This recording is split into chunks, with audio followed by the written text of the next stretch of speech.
Alright guys, Zell back again, and as you can see I've cleaned up the shop a little bit, and we are going to quench some 1095. You probably can't see in the camera, but we're at 1474 degrees. We've been there for about 10 minutes, and we're going to let it go for 2 more minutes. I went ahead and started this up, so if anybody wanted to join they could.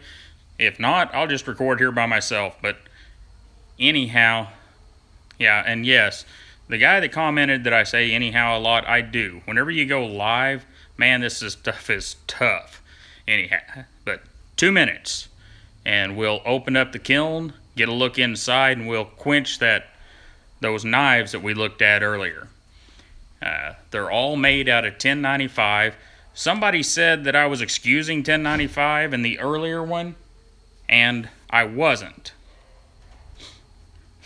-1 likes. Excellent. Love that. Doesn't matter whether you hit thumbs up, thumbs down. It's all awesome, guys. It's all interaction for the channel, and it all counts. So, anyhow, I know we just got nothing here but the even heat oven, and we've got about 60 more seconds, and we're going to open that guy up. Whenever we open it up, there'll be some nice hot 1095 in there. And if you see the ammo can to the left, that's where we're going to quench that stuff. So I'm going to go ahead and get my gloves on and get my pliers if I can. Yep, they're laying there. Well, whatever. Whenever the video goes live after this, maybe you can hit the like button. That'd be cool. If not, don't worry about it. We're just having fun here. So anyhow, I'm going to get my stuff, guys.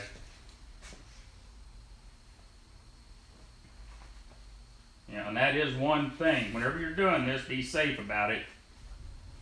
Gloves, and I'm going to use a set of long-handled bent needle nose. It's not the best thing, but I don't have any tongs. I need to get some. And with the 1095, these seem to work out just fine. 5, 4, 3, 2, and 1. Alright, we're going to pull this big one out first.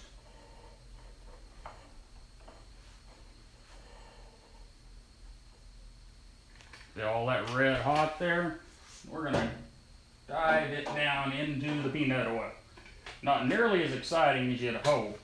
Got a little smoke curling out of it, but really not too much. We're going to let it sit here in the peanut oil for a couple of minutes. Well, not a couple of minutes. We'll let it sit here for a few seconds. And then, for now, I'll let you guys look at it, and then I'm going to set it up here. Because it's still going to be rather hot.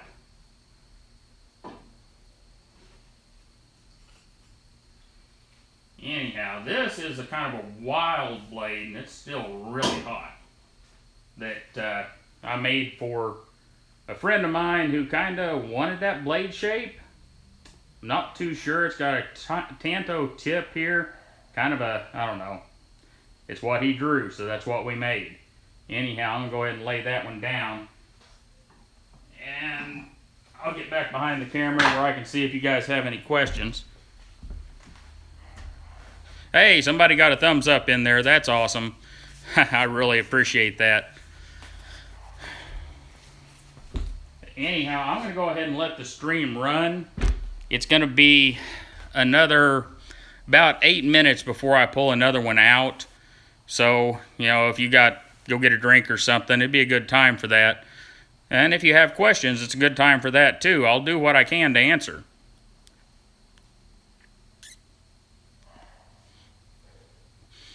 And you can see, you guys picked on me earlier because the shop was pretty dirty. So while the oven was heating up, I got out here and I cleaned stuff up because, well, I needed to.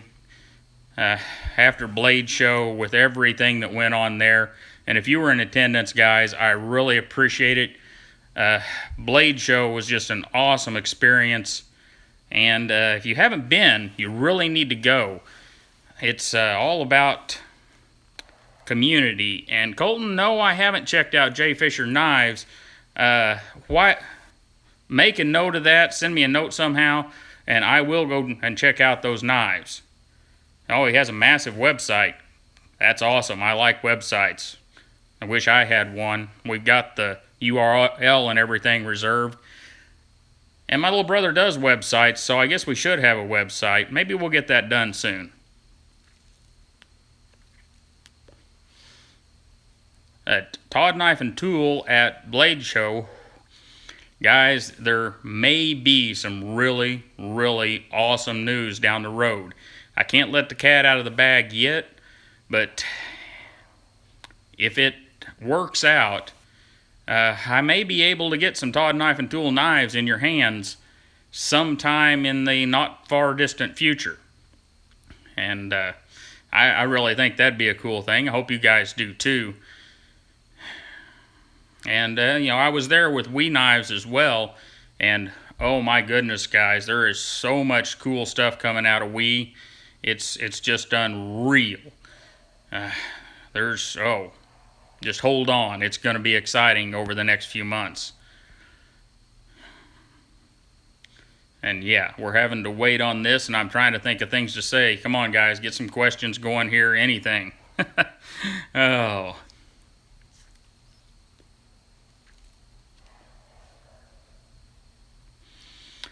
In the earlier video, I talked a little bit about this even heat oven and the tap controller.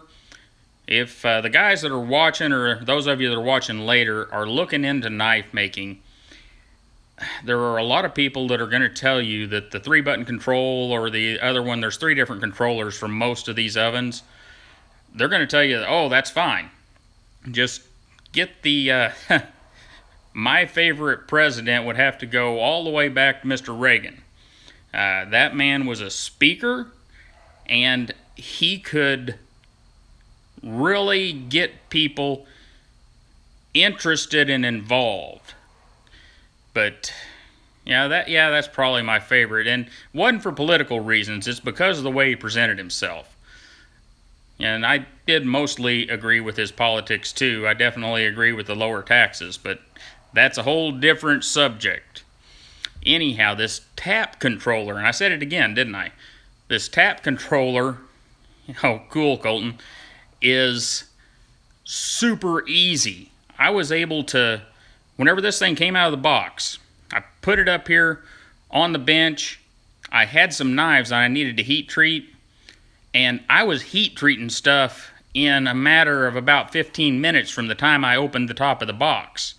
I mean, you're not going to do that with those other controllers. This thing is super easy, touch control, it's just freaking great. And we are at about 8 minutes in, so we need about another minute just to make sure we're back to even heat on this next one. And I kind of overdo that. I really don't have to wait that long, but I want to make sure that we get good heat treat. Kind of like somebody mentioned in one of the comments about 1095. Tops does a differential heat treat, which is not what I'm doing. I'm doing a full heat treat of the entire blade, but I want to make sure we're at a good even heat before I quench that guy. And we're just about there. Another 10 seconds or so, and we'll get the other one out. I'm going to grab my stuff.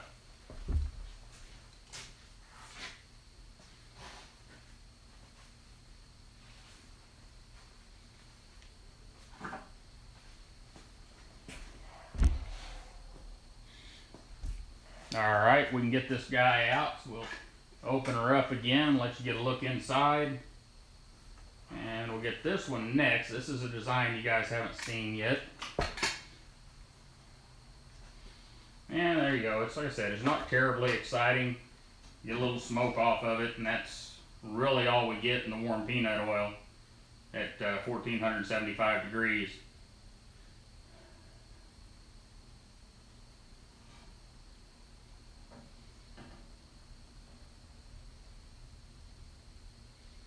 Anyhow, here is a very black version of this blade design, and that black is your heat treat scale, and it's mostly the peanut oil burning on there, but it comes off pretty easy with a surface conditioning belt.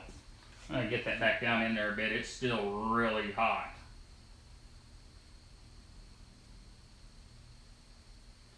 And if you're asking questions while I'm on this side of the camera, I can't see them, so wait till I get back on the other side.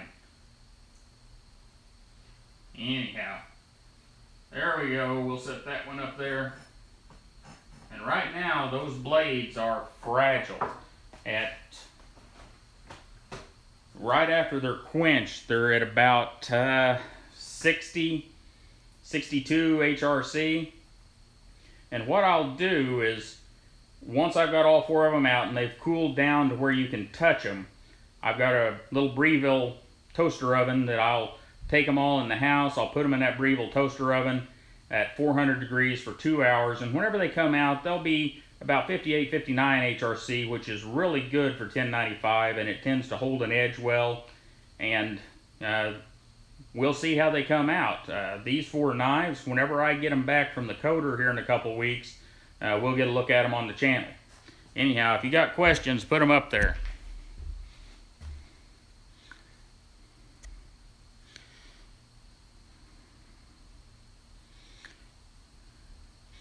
The first knife I had was a buck. I believe it was a 501. It was one my dad gave to me, and I carried that thing for a long time. Now, I did have like some Swiss Army knives before that, but that was the first real knife. It was a late 70s, early 80s version. It had 440C in it back whenever Buck was doing great 440C.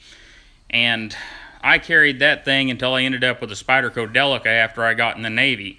The Spyderco people came around and gave us a really big discount on Delicas, so that old 501 was getting pretty loose, and I moved over to a Delica. Anyhow, guys, I'm going to go ahead and finish the stream here. I'll get those other 2 knives out, and then I'll get them into temper. I really appreciate you stopping by. Don't forget to like, share, and subscribe. And you guys have a great day, and I'll see you next time.